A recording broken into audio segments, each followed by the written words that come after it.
The Australian Financial Review.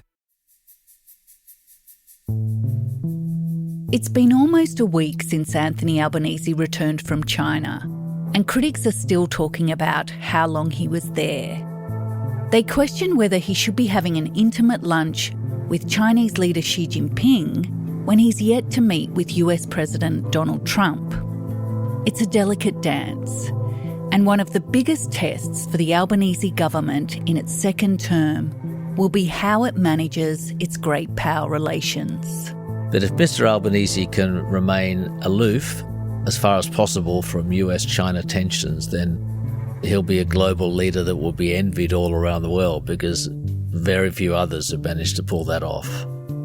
Welcome to The Fin. I'm Lisa Murray. This week, North Asia correspondent Jessica Sier and Lowy Institute senior fellow and AFR contributor Richard McGregor on whether Panda diplomacy works, how the world's second biggest economy is changing, and why Beijing needs a succession plan.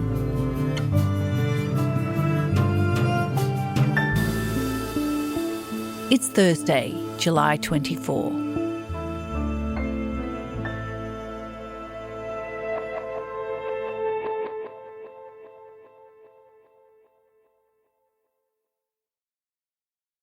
Hi Jess, thanks for joining us from Suzhou. Hey Lisa, thanks for having me. Hey Richard, thanks for coming on the podcast. Thanks for having me in. Jess, you spent the last week following Anthony Albanese around China. It was a long trip and it was filled with not just the high-level meetings with Xi Jinping and Li Chang, but also a lot of sightseeing. What do you think he got out of the trip? Well, I was informed in no uncertain terms that he'd always wanted to go to the Great Wall of China, so he definitely got some sightseeing of his own personal bucket list ticked off. Here today, of course, I have the sense of history, following in the footsteps of the Labor Prime Minister Gough Whitlam, who was the first Prime Minister to visit here in 1973. But he did have quite a few high-level meetings. I welcome the opportunity to set out Australia's views and interests and our thinking on how we can maintain peace, security, stability and prosperity in our region. And I think he and his team really wanted to be seen at these meetings and seen out and about in China. I say the same thing in Beijing as I say in Bankstown. The Australian government supports free and fair trade. It's in the interests of the world. So we arrived in Shanghai, we walked along the Bund, there were lots of photo opportunities of him talking to different people. We went to Beijing, he had meetings with Premier Li and the President, Xi Jinping. It was more talking about personal issues, our history, What did you our learn backgrounds. What did you learn about his history and background? I learnt a fair bit, but again, they're personal. He's, I think, quite a private person. There were a lot of meetings with high-level Australian business people, including Andrew Forrest from Fortescue. Geraldine Slattery from BHP was there. One of the big themes was Australia providing decarbonised iron ore to the Chinese.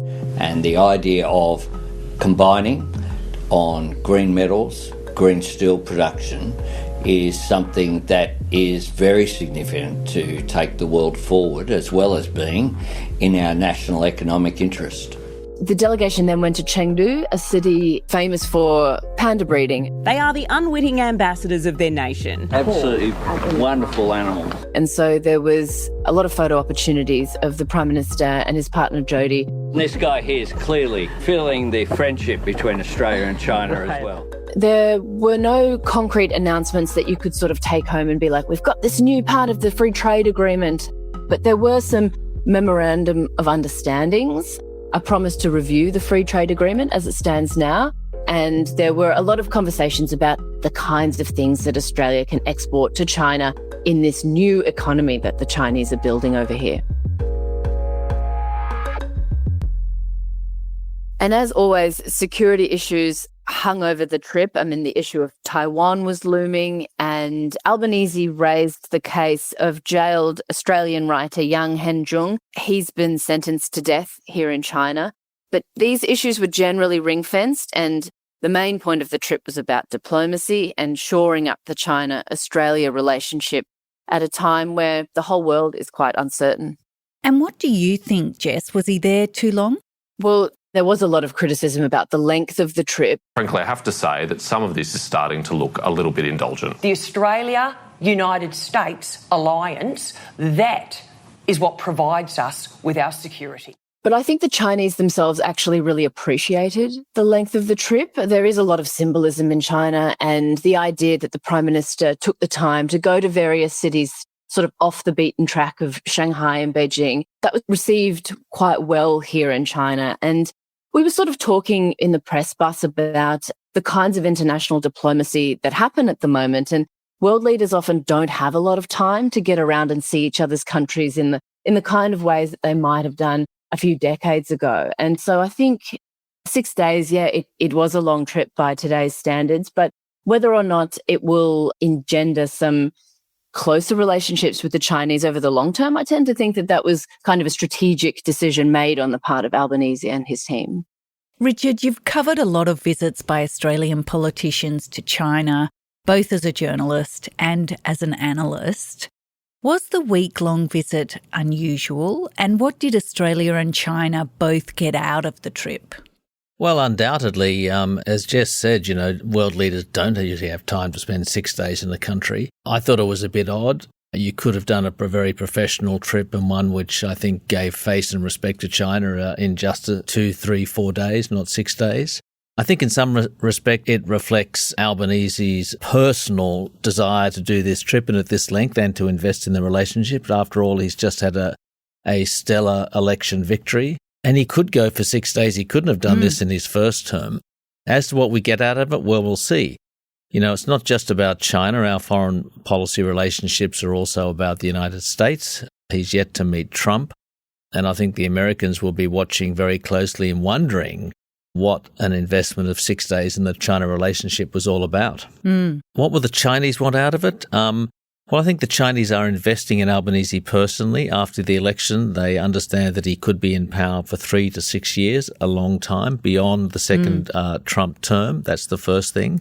I think they've been very encouraged by their dealings with him during his first term. He took a very different approach to the China relationship than Scott Morrison. I mean, not entirely different as some people would have you believe, because the substance of what we're doing with AUKUS, with patrols off the Philippines, with Japan and the United States, patrols in the South China Sea, that hasn't changed. But China does not want other countries to be speaking loudly and critically of their policies. And certainly the Albanese policy of do more, say less, if you like, is welcome in China.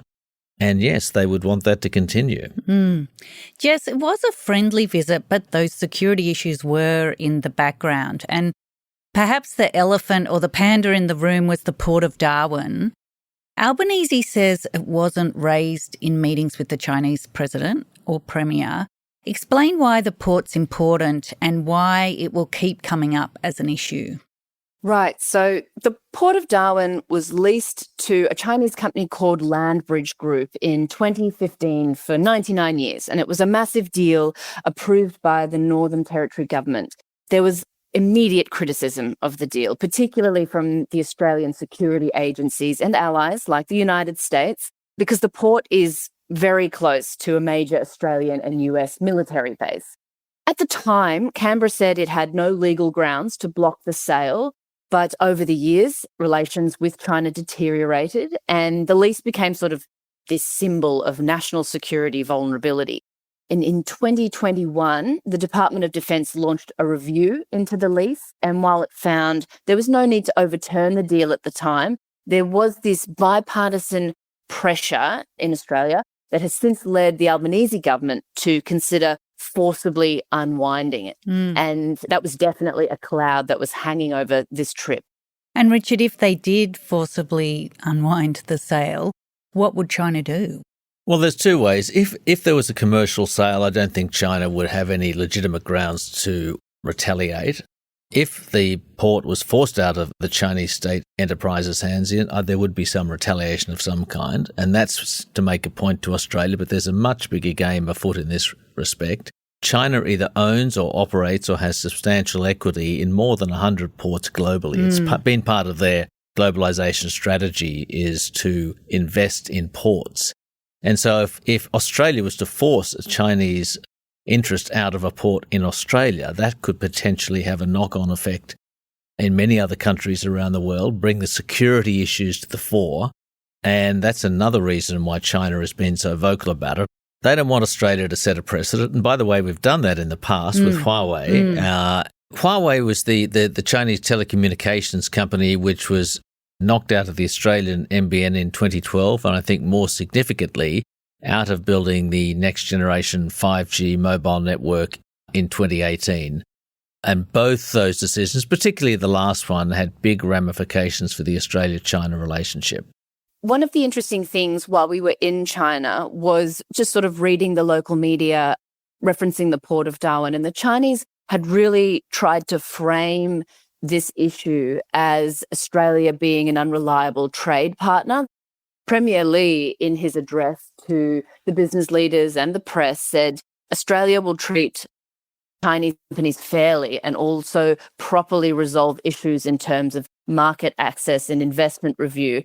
And that was sort of interpreted to be this veiled threat of holding Australia up as an unreliable business partner, which really flies in the face of what Albanese was trying to do on this trip. And Richard, apart from that veiled reference to our treatment of Chinese companies, right before Albanese landed in China, Taiwan became an issue. It was awkward timing for the Prime Minister. It was reported in the Financial Times, your old paper, that US Under-Secretary of Defence Elbridge Colby has been pushing Australian and Japanese officials to make clear what role they would play if the US and China go to war over Taiwan.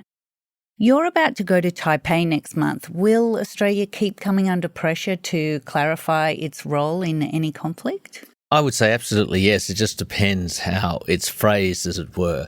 I guess in the way it's been reported here, perhaps not inaccurately, Mr. Colby wanted Australia to effectively commit our military assets, our sovereign military assets, to a potential Taiwan contingency, Taiwan conflict. The happy tempo of the visit was disrupted by news from DC. Elbridge Colby has been pushing Australia to make clear what role it would play if the US and China went to war over Taiwan. The Prime Minister putting it like this. We support the status quo. By definition, we don't support any unilateral action on Taiwan.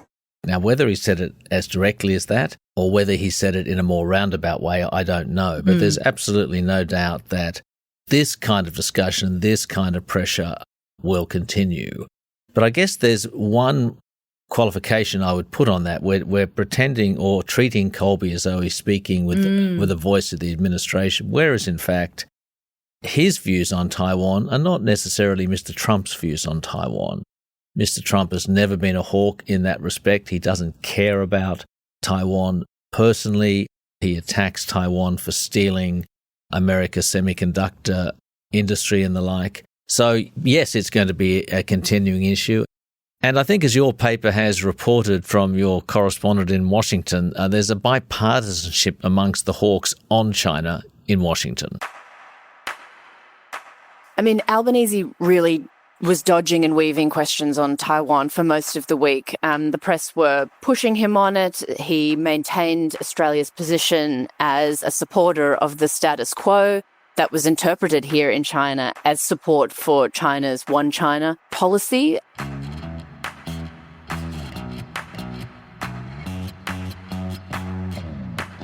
But while the Prime Minister was definitely not keen to really engage on the issue of Taiwan in this trip, one topic of conversation that was pretty persistent all around the press pack was whether or not Xi Jinping was losing his grip on power.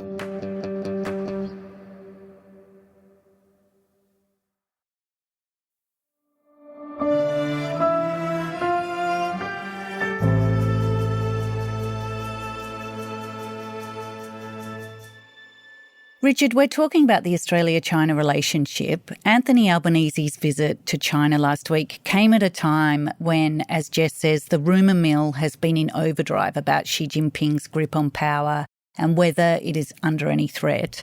Why are people speculating about this, and do you think he's still in control of the Communist Party? Yeah, well, it is definitely the rumour mill. And Chinese politics, because it is so opaque, has always had sort of rumour vendors on the fringes of it. You can go onto YouTube and you can see absolutely tons of it. Some of it pushed by the Falun Gong, their sort of outlawed spiritual group, which is a sworn enemy of the CCP. But I should say that there's absolutely no objective evidence to support this. That's the first thing. Just look at the day that Mr. Albanese met Mr. Xi and had lunch with him. On the same day in the Great Hall of the People, Mr. Xi also met the foreign ministers of India and Russia and hosted a meeting with the Shanghai Cooperation Forum or organisation, which has multiple foreign ministers from Central Asian countries. So does this look like somebody who's losing power? No, it doesn't. I guess having said that, of the 7 top military officers, part of the Central Military Commission, the top military body, appointed in 2022, 4 have either been arrested or just disappeared. So there's obviously a massive upheaval at the top of the military, but that's not the same as Xi losing office as these sort of, fettered YouTube reports would suggest. I think longer term, there's pressure on Xi to address the succession issue in 2027, the next Party Congress. Well, there is no succession plan. Exactly. So I think many people are very worried about that in China, and they don't want Xi staying in office forever. So whether this is being fed into the sort of overseas rumour mill and played back into China is interesting. But, I can't see any immediate problem for Xi himself. The thing is, these rumours really take hold because, like Richard said, the whole political system in China is totally a black box, and very rarely, if ever, do they address these kind of rumours. So they just start feeding on themselves and getting more and more crazy sometimes. So rumours like this take hold, and there isn't necessarily a mechanism to really nip them in the bud. Jess, Xi and the Communist Party's grip on power depends on the Chinese economy continuing to grow and deliver an increase in living standards. It's like the unspoken pact that they have with the people. How do you think the economy's tracking? You're there now. And there was, as you mentioned, a big Australian business delegation that went along with Albanese on the trip. What are the opportunities for Australian companies? I think big picture, the Chinese economy is tracking okay.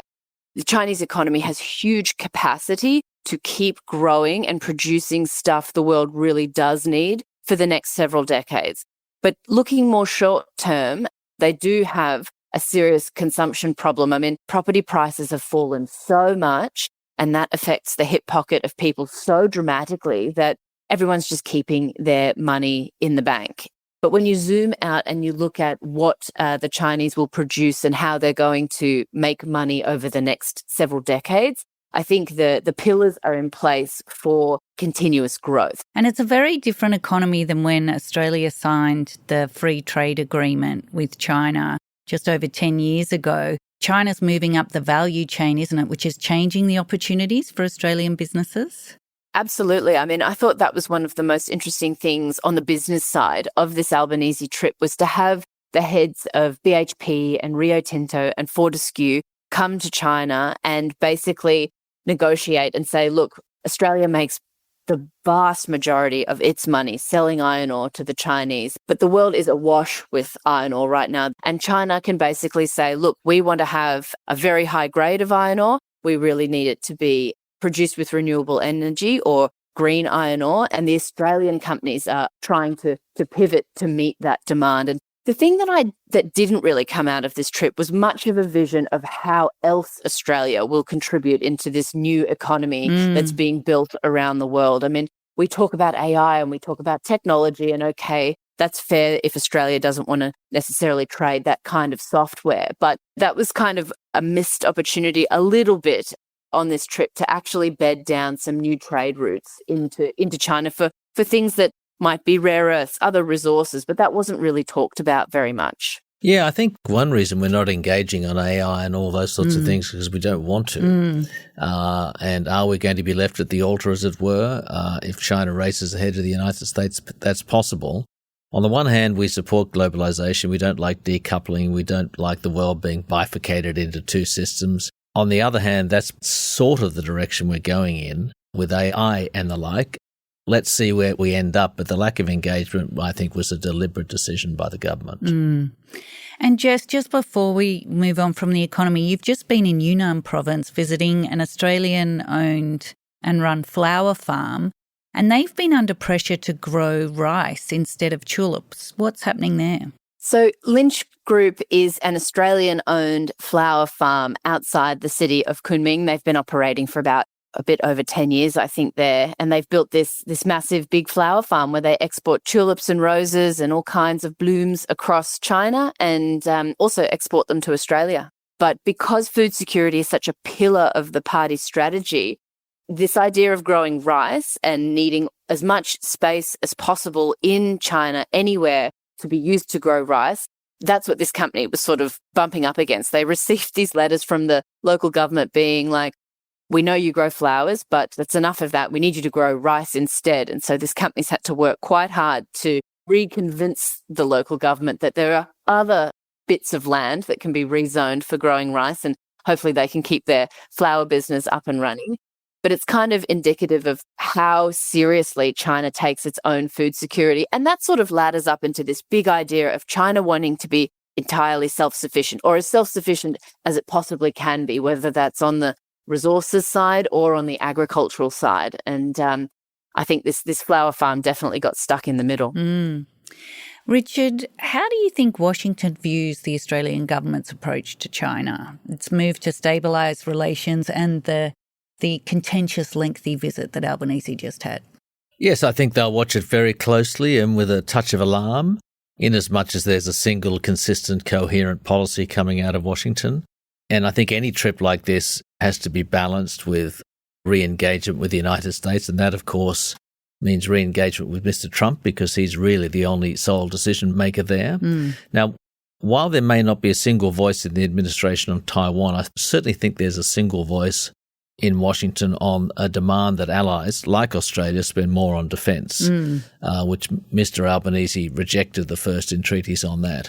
Mr. Colby, for example, when he names, his sort of ideal allies, he names Poland, Israel and South Korea, because they're all big spenders on the military.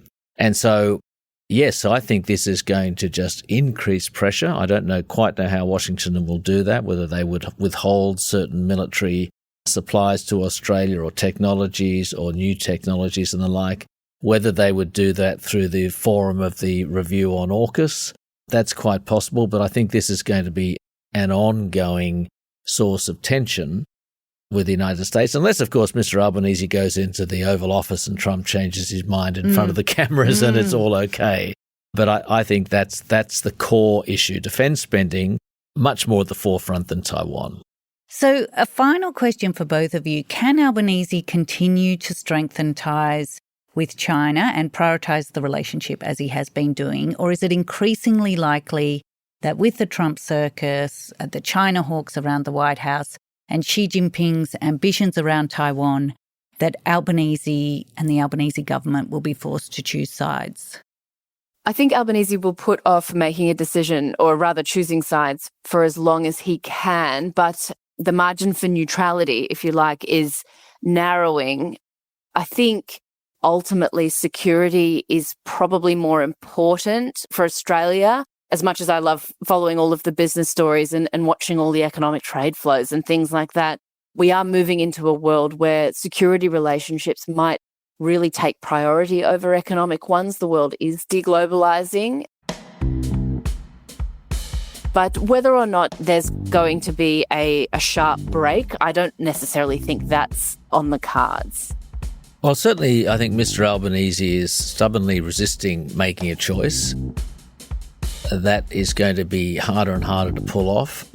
But I guess, you can make lots of little choices. You have to make a single big choice. We kind of did that with AUKUS, and that's going to stay. But if Mr. Albanese can remain aloof as far as possible from US-China tensions, then he'll be a global leader that will be envied all around the world, because very few others have managed to pull that off. Thanks, Richard. Thanks, Jess. Thank you. Thanks a lot, Lisa.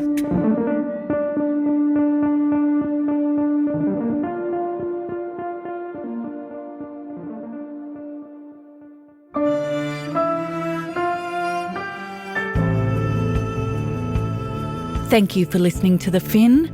I'm Lisa Murray with Financial Review North Asia correspondent Jessica Sier and Senior Fellow at the Lowy Institute and AFR contributor Richard McGregor joining the podcast today. The Fin is produced by Alex Gow and Mandy Coolin. Fiona Buffini is Head of Premium Content. Our theme is by Alex Gow. If you like the show and want to hear more, follow us wherever you get your podcasts and consider rating and reviewing us as it helps others find us. For more stories about markets, business and power, subscribe to the Financial Review at afr.com/subscribe. See you next week.